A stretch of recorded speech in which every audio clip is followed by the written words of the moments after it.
ધોરણા બહીને છૂટે રે કર્મ આપણા રે મહારાજ કહે એમાં કીધા से घना रे कीधा से घना रे। बोलो कृष्ण कन्हैया लाल की, श्री निजानंद स्वामी की, श्री प्राणनाथ प्यारी की, महारानी बैजूराज की, महाराजा छत्रसाल की, सभी परमहंस गुरुजनों की, सर्व सुंदर साथ की। आओ अवसर के माँ बोलिए प्रणाम। उपस्थित धर्मप्राण शिरोमणि सुंदर साथ जी, माताएं, बहनें, भाइयों, मंदिर कमेटी के सभी सदस्य वर्ग, बहुत ही आनंद और उत्साह के साथ आप सब लोग भजन भक्ति में डूबे हुए थे। यह दिल्ली के सुंदर साथ के लिए बहुत गौरव का विषय है कि हर सप्ताह कोई न कोई मंदिर में इकट्ठा होने का मौका आपको मिल ही जाता है। देखिए, यह मंदिर परमहंस श्री राम रतन दास महाराज जी के द्वारा स्थापित हुआ। यहाँ गुरुजी मंगलदास जी भी आते थे और ठहरते थे।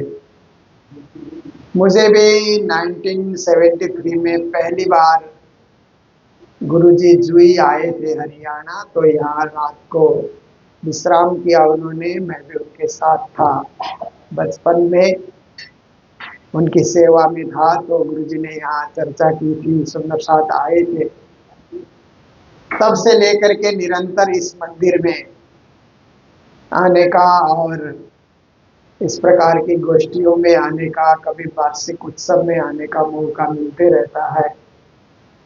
तो आज भी आप सबके बीच उपस्थित होने का ये राज्य की कृपा है।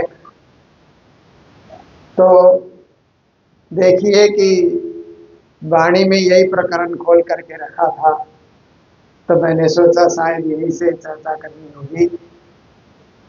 तो देखिए कि हम लोग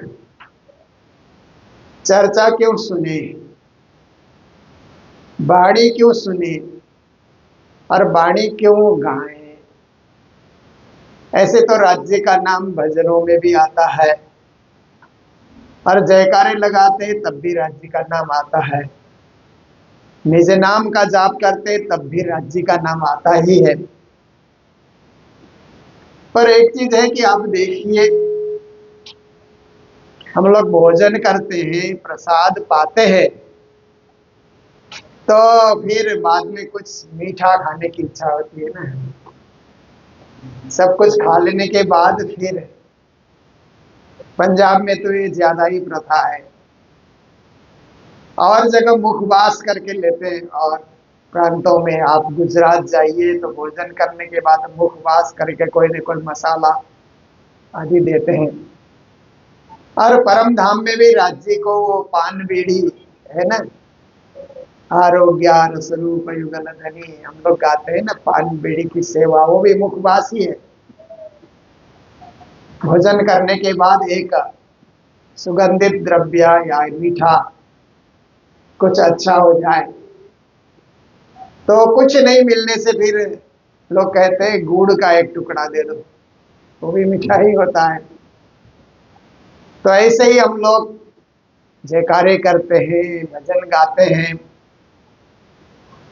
और सेवा पूजा गाते हैं, सब कुछ सुंदर सुंदर बातें राज्य को रिझाने के लिए हम करते हैं। उससे पूरा पेट हमारा भर जाता है। पर ऊपर से थोड़ा मीठा लेने की भांति एक दो चौपाई वाणी की हम सुने तो एक आत्मा को तृप्ति, मन को तृप्ति, बुद्धि को तृप्ति, अंतःकरण में एक राज्य के आवाज की झनकार पहुंचने का हमें अनुभव होता है, इसलिए हम लोग चर्चा सुनते हैं। तो मुझे गुलशन जी ने बहुत सरल बना दिया। उन्होंने कहा कि 2:30 बजे तक सब कार्यक्रम पूरा करना है। तो मैं ज्यादा ही खुश हो गया, क्योंकि मुझे भी आज ही हरिद्वार जाना है। तो एक आध चौपाई का ही मर्म आपके समक्ष रखा जाएगा, जो श्री जी महाराज ने हमें सुनाया है। किरंतन के सारे प्रकरणों के आगे श्री जी ने राग का नाम लिखा है। यहाँ पर राग बेराड़ी। अब ये राग रागी लोग गाते हैं कि नहीं, आप क्योंकि कई कई रागों का प्रचलन बंद हो गया, क्योंकि उसके गाने वाले नहीं रहे। तो भी कुछ राग श्री जी ने जो वाणी में सजाया है, राग केदार है, राग श्री है, आशाबरी है, और बहुत सारे राग हैं, वो तो आज गाए जाते हैं। तो उस समय कैसे वाणी गाते रहे होंगे श्री जी के समय में। वो प्राणीनाथ जी के समय में बारी वाले आते थे ना गाने के लिए, वो रागों से गाते थे। तो उसकी झलक हमें सुनने के लिए, जानने के लिए मौका मिल जाता है। तो इसमें श्री जी महाराज कहते हैं, आओ अवसर की म भूलिए, जीवन का स्वर्णिम अवसर आया हुआ है तो भूलना नहीं चाहिए। अवसर का लाभ उठाना ही उठाना चाहिए। अवसर आने के बाद निकल जाएगा, तो अवसर को हम कितना ही ढूंढें और कितना ही बुलाएं, दोबारा अवसर आ जा, दोबारा अवसर आ जा, नहीं आएगा। वो आया और चला गया। हमारे दरवाजे में आया, हमने दरवाजा खोला तो हमारे घर में अवसर प्रवेश करेगा। हमने दरवाजा बंद कर दिया तो अवसर वहां से निकल जाएगा, दूसरे के दरवाजे में पहुंचेगा, तीसरे के दरवाजे में पहुंचेगा। तो ऐसे ही हमें जीवन में अवसर मिला है, सत्संग करने का, भजन करने का, मूल मिलावे को याद करने का, राज्य की वाणी गाने का, राज्यमय होने का, परमात्मामय होने का यह अवसर मिला हुआ है। तो प्राणनाथ जी कहते हैं अवसर का पूरा पूरा लाभ लेना चाहिए। जैसे आप खर्च करके घूमने जाते हैं ना, खर्च करने के लिए अभी दुबई में बहुत बड़ा कार्यक्रम हो रहा है प्रणामी धर्म का। 16, 17, 18 अप्रैल को श्री कृष्ण प्रणामी धर्म महोत्सव सुख शीतल करो संसार, अबू धाबी में जो अभी हिंदू टेम्पल बना है, स्वामीनारायण हिंदू टेम्पल, उसी टेम्पल के हॉल में कार्यक्रम हो रहा है। तो मुझे लगता है कि लगभग 400-500 लोग नेपाल और इंडिया से सुंदर साथ वहां पर पहुंच रहे हैं। तो वहां जाने के बाद 3 दिन तो कार्यक्रम में सहभागी बनेंगे, धर्म का लाभ लेंगे। फिर बुर्ज खलीफा है, वहाँ का वो मिराकल गार्डन है, वो और विलेज क्या है, और बहुत सारे वह देखने की क्रूज वगैरह है, बहुत सारे वो घूमने की जगह भी उन्होंने साथ में दिया है कि आप दुबई आबू धाबी ट्रिप पे आओगे तो ये सब चीजें भी आप देख सकते हैं। तो कोई खर्च करके गया है तो सोचता है एक एक चीज देखना चाहिए, फिर ज्यादा सोएगा भी नहीं वो होटल में, तैयार हो जाएगा, टाइम से तैयार हो जाएगा। इतना खर्च करके आए हैं तो सारा कुछ देख लेना चाहिए, देख के लौटना चाहिए। ये तो दूर का उदाहरण हुआ, आप लोग आए कालिम्पोंग, दार्जिलिंग उस साइड में आप लोग आए तो वहां से गैंगटॉक भी देखा जाता है, चाइना बॉर्डर तक हिमालय का नज़ारा, सनराइज का नज़ारा, फूलों का नज़ारा, घाटियों का नज़ारा, जल के झरनों का नज़ारा। दार्जिलिंग में वो चाय बगान है, आदि आदि है ना वहां पर। तो यहाँ से कोई खर्च करके जाता है तो सोचता है कि सब चीज को देखें, क्योंकि इतना खर्च करके आए हैं और अवसर सामने है, तो सो करके उसको गंवाना नहीं चाहिए। ये तो उदाहरण है। ऐसे ही हम मानव जीवन धारण करके इस संसार में आए और परमात्मा ने श्वास रूपी खजाना हमारे अंदर भर दिया। परमात्मा ने हमें कौन सा खजाना दे करके भेजा? ये श्वास हम जो ले रहे हैं ना, 1 मिनट में 15 बार हम लोग श्वास लेते हैं। ये श्वास लेने का जो धन है, अमूल्य धन है, क्योंकि श्वास से ही तो हम जिंदा है ना। श्वास निकलने के बाद तो कुछ बचेगा ही नहीं, कुछ रहेगा ही नहीं, वो शरीर एकदम से सड़ना शुरू हो जाता है। श्वास जब तक है तो शरीर जिंदा है। सब कहते हैं, मेरी माँ, मेरे पिताजी, भाई बहन, जो भी रिश्तेदार है, श्वासों के साथ रिश्ता जुड़ा हुआ है। श्वास निकला कुछ बचा नहीं, सब उठा करके मरघट पहुंचा देते हैं। तो परमात्मा ने अमूल्य श्वास रूपी धन हमें दे करके भेजा है, तो एक एक श्वास का सदुपयोग, एक एक श्वास में कुछ अच्छा काम करें। जैसे कहते हैं ना, श्वास श्वास निज नाम जपो, ये प्रैक्टिकली संभव नहीं है। कहने के लिए चौपाई में हम कहते हैं, पर प्रैक्टिकली श्वास श्वास निज नाम जपना कैसे होगा? क्योंकि घर का भी तो काम करना पड़ता है, रिश्तेदारों से बातें करनी होती है, और कुछ कुछ अपने शारीरिक क्रियाएं भी होती है, नहाना धोना, ये शारीरिक क्रियाएं, सोना भी पड़ता है। श्वास श्वास निज नाम जपेंगे तो सोएंगे कैसे फिर? तो सोना भी है, सब कुछ करना है। पर ये तो एकदम ये क्या है कि 100% वाली बात है, पर हम इतना नहीं कर सकते हैं। तो देखिए, हम 3 बार या 4 बार तो खाते ही ना। सुबह नाश्ता करते हैं तो उसका असर 12 बजे 1 बजे तक चल जाता है। फिर 1 बजे हमने भोजन किया तो उसका असर 4 बजे तक चला जाता है। 4 बजे हम चाय पीते हैं तो उसका असर शाम के 8 बजे तक चला जाता है। 8 बजे भोजन करते हैं तो सुबह नाश्ते तक उसका असर रहता है। ऐसे ही हमने राज्य को दिन भर में 3 बार 4 बार जितने बार भी हमने याद किया, उसका असर बना रहेगा, उसका वाइब्रेशन बना रहेगा। और वही है श्वास श्वास श्वास श्वास निज नाम जपने का, ऐसे हम जपे कि वाइब्रेशन चलता रहे, तो वही जपने का ही फल हमें मिल जाता है। इसलिए आप लोग एक सप्ताह गोष्ठी करते हो तो 6 दिन चल जाता है ना, उसका वाइब्रेशन 6 दिन चल जाता है। फिर 7वें दिन में फिर गोष्ठी में आओ, उसका वाइब्रेशन आगे चलता रहेगा। हम 1 महीना भी तक सुनते हैं, उसका वाइब्रेशन 11 महीने चलता है। बीच में कोई बीतक सुनाता है नहीं तो अटपटा लगता है, अरे श्रावण मास आया ही नहीं, बीतक सुना रहा है, ऐसे हमको लगता है। बीच में बीतक सुनना हमको ये अच्छा लगता ही नहीं। ऐसे तो राज्य की लीला है, परंतु क्या है कि उसकी एक महिमा है ना, उसका वाइब्रेशन हमारे अंदर चल ही रहा है, वो वाइब्रेशन कम हुआ नहीं, ऊपर से और वाइब्रेशन डाल दो तो आदमी कांपता ही रहेगा फिर तो, है ना। धीरे धीरे कंपन चल ही रहा है, और जोर से कोई हिला देगा तो वो क्या करेगा, फिर खड़ा भी नहीं हो सकेगा। इसलिए जितना हमारे अंतर्गत कंपन है, वो कंपन से ही हम राजी है, उसी से हम खुश हैं कि 1 महीने भी तक सुनते, हम 11 महीने तृप्त हो जाते हैं, फिर दोबारा हम सुनते हैं। ऐसे ये है। तो वाणी का क्या है कि सुबह हमने वाणी का 500 रुपए का पाठ किया, 10 रुपए का पाठ किया, उसका वाइब्रेशन 24 घंटा चलेगा। फिर दूसरे दिन पाठ करिए, एक बार मेर सागर का आपने पाठ किया, उसका वाइब्रेशन भी 24 घंटा चलता है। पर कई लोगों को तृप्ति नहीं होती है तो करते रहते, ठीक है, उनके पास टाइम है, करें, उसमें भी कोई नुकसान नहीं है, परंतु असर इतना लंबा चल जाता है। तो श्री जी महाराज कहते हैं ये जीवन का अवसर है, इसलिए अवसर में 24 घंटे भूलना नहीं चाहिए।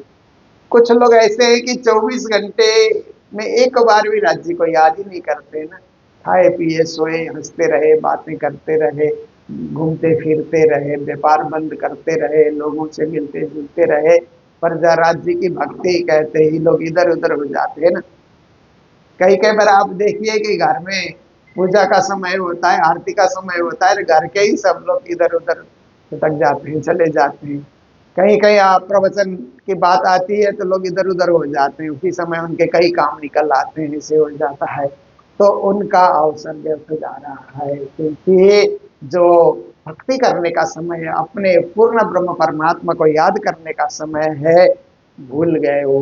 तो श्री जी कहते हैं न भूलो, अवसर आया है आपके सामने, अवसर का लाभ लो, क्योंकि यही आत्म कल्याण का अवसर है। इसी से परम धाम की प्राप्ति, मूल मिलाव में फिर से जागरण होगा। ऐसे सुंदर अवसर को गंवाना नहीं चाहिए। अतिरिक्त कामों में, व्यर्थ कामों में निष्क्रिय बन करके ये अवसर को गंवाना नहीं चाहिए।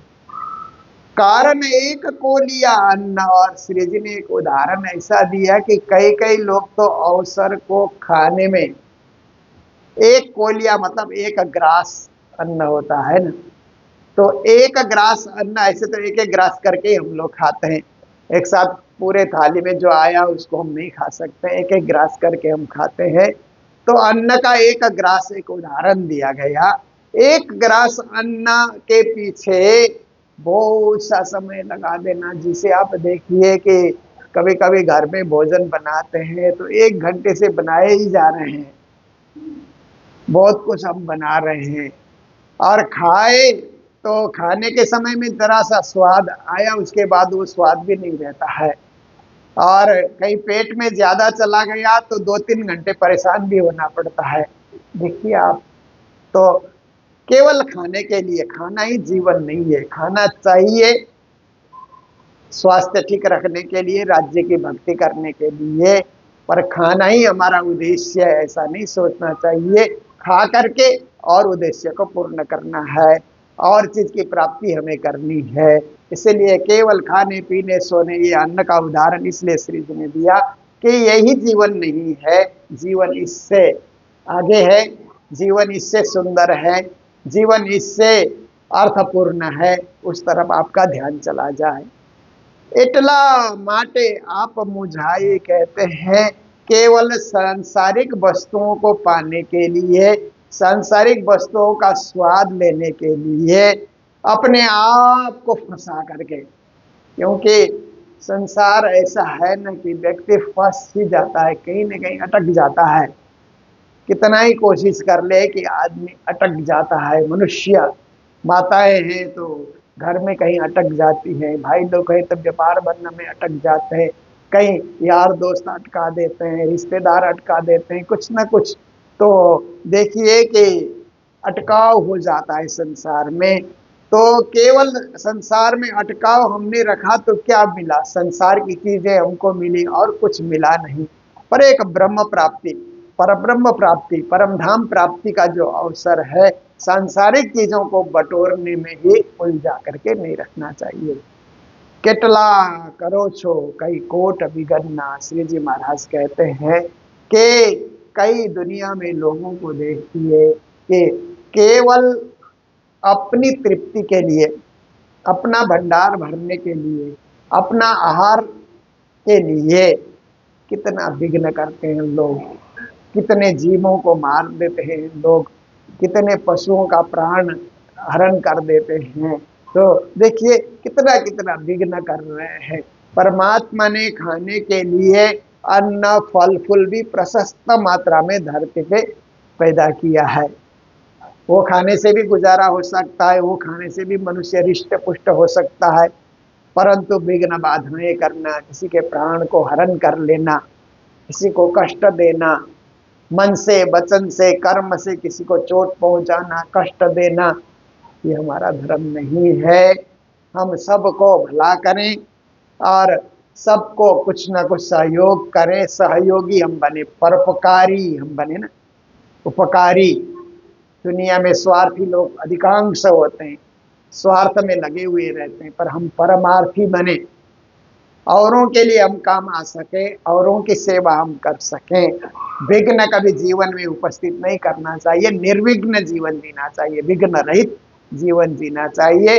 औरों को विघ्न पहुंचाने की कोशिश करते हैं तो वो विघ्न कभी अपने ऊपर भी प्रहार करने लग जाता है। इसलिए बच बच के चलना चाहिए, फूक फूक पे कदम आगे रखना चाहिए। प्रकट वचन सुनो उत्तम मानखो, श्री जी कहते हैं मनुष्य प्रकट रूप से उत्तम वचन, जो वाणी का वचन है, ज्ञान का वचन है, श्री जी महाराज के शब्द है, उसको आप श्रवण करो। तमे बोहरवा अव्याचो सुख, कहते हैं आपका संसार में आने का उद्देश्य राज्य को पाना भी है, परम धाम का सुख प्राप्त करना भी है। संसार में आने का अर्थ संसार का सुख पाना, संसार को देखना, संसार में भूलना, संसार में मस्त रहना, इतना ही नहीं है। ये तो है, ये पहला अध्याय है संसार देखना, पर दूसरा अध्याय है संसार देख करके संसार रचने वाले को पाना। जिसने संसार में भेजा उसको फिर प्राप्त करना, उसके चरणों में जाना, जिसके आदेश से हम आए वहां जाना। जैसे बच्चे स्कूल जाते हैं तो पढ़ने का उद्देश्य होता है, पर शाम को किसने पढ़ने भेजा? माता पिता ने भेजा। लौट करके घर भी तो आना होता है ना। गए सो गए, उधर ही खो गए, ऐसा तो नहीं होता है। देखिए हमारे कई बच्चे विदेश पढ़ने जाते हैं ना, माता पिता ही भेजते हैं खर्च करके। फिर वहां जाने के बाद 2-4 साल के बाद बोल देते अब हम लौट कर नहीं आएंगे। आपको आना है तो आप भी आइए, हम अब लौट करके नहीं आएंगे, हम यहीं खुश हैं। तो आप देखिए, फिर तो भुलवनी बाजार में भूल गए, धन कमाया, मकान बनाया, जो कुछ भी किया, परंतु अपनी संस्कृति, सभ्यता, माता पिता, धर्म, सब कुछ तो भूल जाते हैं। ऐसी स्थिति हो जाती है। तो ऐसे ही इस उदाहरण को लेकर के हम समझ सकते हैं कि राज्य ने हमें संसार देखने भेजा, हम देखें संसार को, परंतु अंत में हमारा यही होना चाहिए कि राज्य के तरफ ही ध्यान हो कि जिसने भेजा, जिसने दिखाया, जिसने संसार का अनुभव कराया, उन्हीं के चरणार बिंद को पाना है। इसलिए उस परम धाम के सुख को पाने के लिए हम यहाँ आए हैं, ये हमारा उद्देश्य है। इसलिए परम धाम का सुख कहाँ मिलेगा? ऐसे ही मंदिर में आने से, कथा कीर्तन में आने से, सत्संग में आने से, राज्य के चरणों में आने से कहीं न कहीं परम धाम का सुख का अंश हमें मिलता है। ये संसार का सुख नहीं है, मंदिर आना कोई संसार का सुख नहीं है, ये परम धाम का सुख है। उसका थोड़ा अंश हमें यहाँ प्राप्त होता है। पर आणी भो में मुझ बड़ घणो बिसमी, श्री जी कहते हैं पर इस धरती में भुलावनी बाजार है, मन मत भूलो रे भाई, भुलावनी यही बाजार। एक भजन गाया है ना परमहंसों ने, संसार एक भुलवनी बाजार है, यहाँ उलझने बहुत है। उलझने, ये काम पूरा करके भक्ति करेंगे, ये काम पूरा करके भक्ति करेंगे। कभी तो इतने फोन आ जाते हैं कि फोन में बात करने के बाद फिर राज्य, सायंकाल आप सोचिए कि फोन में बात करने के बाद राज्य की पूजा करेंगे तो पूजा में देर होती ही जाती है। फिर एक का आएगा, फिर एक का दूसरे का आएगा, तीसरे का आएगा। इसलिए हम निश्चय कर लें कि पूजा के समय में फोन आए तो हम उठाएंगे ही नहीं। पूजा का समय मतलब राज्य का फोन आया ना, है ना, राज्य का बुलावा आया तो राज्य से बात करने का मौका मिला है, तो दुनियादारी की बातें हम क्यों करें बीच में? ऐसे भी क्या जरूरी है? हम पूरे देश को तो हम नहीं चलाते हैं, हम तो एक छोटा परिवार ही चलाते हैं। कोई कुछ बहुत बड़ी घटना होने वाली है तो हम रोक भी नहीं सकते हैं। तो हम अपने भक्ति छोड़ करके क्यों उसके पीछे हम दौड़े? बाद में देखेंगे, जरूरी होगा उससे बात कर लेंगे, और वो लोग भी सोचेंगे शायद व्यस्त होंगे। इसीलिए श्री जी कहते हैं कि ये संसार में उलझने बहुत हैं। आजकल की उलझने तो ये फोन की उलझने ही है, बाकी तो माया की उलझने बहुत है। तो कहते हैं कि सुख ने आड़े अनेक से दुख, राज्य का सुख तो है परंतु संसार का दुख, संसार के ये बंधन, व्यवधान, रुकावटें ये बहुत ज्यादा है। उन रुकावटों में से भी चल चल करके व्यवधानों को पार करते हुए, कहीं भी अटकाव है, भटकाव है, बंधन है, कुछ भी है, उन सबको भी पार करते हुए हमें, जैसे भीड़ में से भी कभी कभी हम लोग निकल जाते हैं ना, इतनी भीड़ होती है पर लोगों के इधर उधर धक्के खाते हुए कहीं न कहीं से निकल करके अपने गंतव्य में हम पहुंचते हैं। ऐसे इस माया की भीड़ में से, माया के जंजाल में से, माया के इस माया के बाजार में से निकल करके हमें धनी के चरणों में जाना है। तो कहते हैं कि राज्य का सुख पाने के लिए अनेक दुखों को झेलना भी पड़ता है, कष्टों को सहना भी पड़ता है, पर एक राज्य की भक्ति का सुख मिल जाए, राज्य के स्मरण का सुख मिल जाए तो उसका असर बड़े दिनों तक हमारे जीवन में होगा। और श्री राज्य इसी से खुश होते हैं कि हम उनको याद कर लें। और राज्य को कुछ नहीं चाहिए, हमारा धन हमारे पास, हमारी संपत्ति हमारे पास, हमारा घर हमारे पास, हमारे कपड़े लत्ते हमारे पास, सोना चांदी हमारे पास, केवल हमारी यादगिरी राज्य के पास, और कुछ नहीं जाता है। हम जो याद कर रहे हैं ना, पिया तुम हो तैसी की जियो मैं अर्ज करो मेरे पियो जी, हम जैसी तुम जिन करो मेरा तलब तलब जाए जी जी, ये यादगिरी है। यही यादगिरी उनको पहुंचती है और उस यादगिरी से ही राज्य खुश होते हैं। याद ही में हजूर कहते हैं ना, तुम याद करोगे मैं हजूर हाजिर हूँ। तो ऐसे श्री राज्य को याद हम करें और दुनिया का कार्य भी करते चलें, उनकी भी भक्ति करते चलें, ताकि संसार का ये फेरा, संसार का ये जन्म और संसार में हमारा आना सफल हो जाए। यही दो चौपाई का सार है जो आपके समक्ष मैंने रखा। और अभी 2 बजने ही वाले हैं, हम लोग आरती पूजा भी करेंगे, भंडारे की व्यवस्था सब कुछ है आपके लिए। और मुझे दान करके खुशी हुई कि भंडारे में बाहर जो जनता को भी भंडारा जो वितरित किया जाता है, ये बहुत अच्छी बात है, क्योंकि हम लोग तो भंडारा करते ही हैं, पर और लोगों को भी राज्य का प्रसाद मिलेगा। तो इस जन्म में जागे तो सही है, नहीं तो अगले जन्म में वो भी मंदिर आने लग जाएंगे, प्रसाद का असर उनके ऊपर भी जाएगा। तो कोई न कोई जन्म में वो भी जाग करके कोटि यत्न करके ब्रह्म था के सो जूठ न नहीं पाए, सो जूठन धनी सहज कृपा से पंचमंश दिन पाए। धनी के उस जूठन से उनको भी आत्मा जगाने का कभी न कभी मौका मिले। ये कार्य आप लोग कर रहे हैं तो बहुत खुशी की बात है। इन्हीं शब्दों के साथ अभी चौपाई दोहराते हुए प्रसंग को विराम दो। बोलो सदगुरु महाराज की, श्री प्राणनाथ प्यारे की। प्रगट वचन सुनो उत्तम मानखो,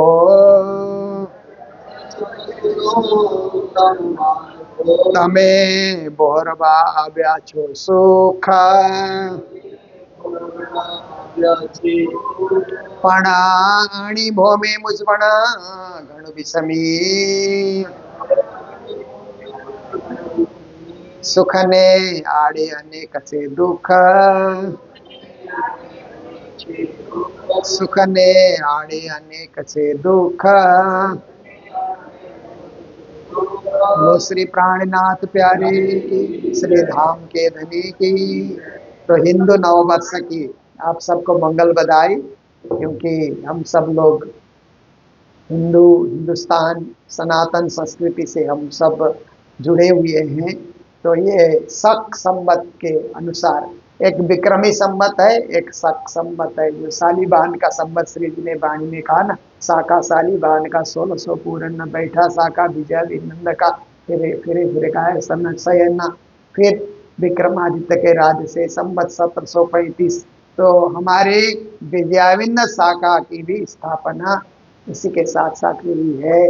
तो हमें प्रसन्नता है कि विजयाविनंद शाखा 347 पूरा होकर के 48 शुरू हो रहा है। और शाखा संवत और विक्रमी में केवल 15 दिन का फर्क है। और क्योंकि जो शाखा संवत जो स्थापित हुआ, उसके जैसे आप देखिए कि ईस्वी संवत से 57 साल पहले विक्रमी संवत की स्थापना हुई थी, और 78 साल पहले शाका संवत की स्थापना हुई थी। तो भारत सरकार ने ये मान्यता रखी है कि शाका संवत ये हिंदू कैलेंडर के हिसाब से नया वर्ष है। इस हिसाब से हम लोग सभी की बधाई देते हैं। सबका जीवन नवोन्नत हो और नए नए विचारों से हम राज्य की भक्ति से जुड़े रहें, ये शुभकामना आप सबके प्रति रखते हैं। और विजयाविनंदा ये शाखा के भी आप सबको मंगल बधाई, मंगल कामनाएं। बोलो सदगुरु महाराज की, प्रणाम। अंतिम दो प्रसंग अच्छा सब करना है। दिन क्यामत के पूरे कह सुखा सुमत वालों ने लय क्यों लय जाको लिखी दो जक जावे नहीं तीनों की सक पुरुष इसका दिन साफ दिखावे क्यामत बोला तो जा कोई न पावे। 5 सूरत लिखी आम सिपारे समझे पाठ बिलो जियारे, 5 होने का अमल जो करे सो इसकी फरमान से ना डरे, और झूठा काम बद पहली करे सो दो की आग में भरे। हमेशा दो की बदकार हो क्यामत के बेखुआर दिन की नया किया करता है पहचान जिंदगी खबर कोई न जाने राह न जाने दिन इन समय हादिए के चेतना उस दिन बदला हुआ जो रहा तो सीधे साहेब करे रमरो देत पहुंच के शुद्ध दही तुम्हें किन्ने बुझ रखे दही तही है सूरज की कोई न पावे। पातशाह पुरुष इसका दिखावे किन को नफा न देवे कोई, तब कोई न किसी के दाखिल हो एक हुआ तो दिन समय कोई जाए तो कोई नफा किसी को न सके पहुंचाए। हुक्म हादि का साय कुरमान करे सिपाही खुदा मोमिनों पहचान मोमिन यकीनदारों को चाहे हक में भी उन्हीं को मिला। जब जाहिर हुआ रोजा और तब काजिए खोलिया मुसाफ मगज ए बात साहिब 70 साल सुन कई घरे मां मिलंदी छत्ता को दे घरे मां मिलंदी छत्ता को दे प्रकरण 23 चौपाई 525 नवमी आगे अरवाई दे गई। दसवीं आग सब लीला भाई मजलिस 11 के मत सो कहे कुरान विवेक कहे विजय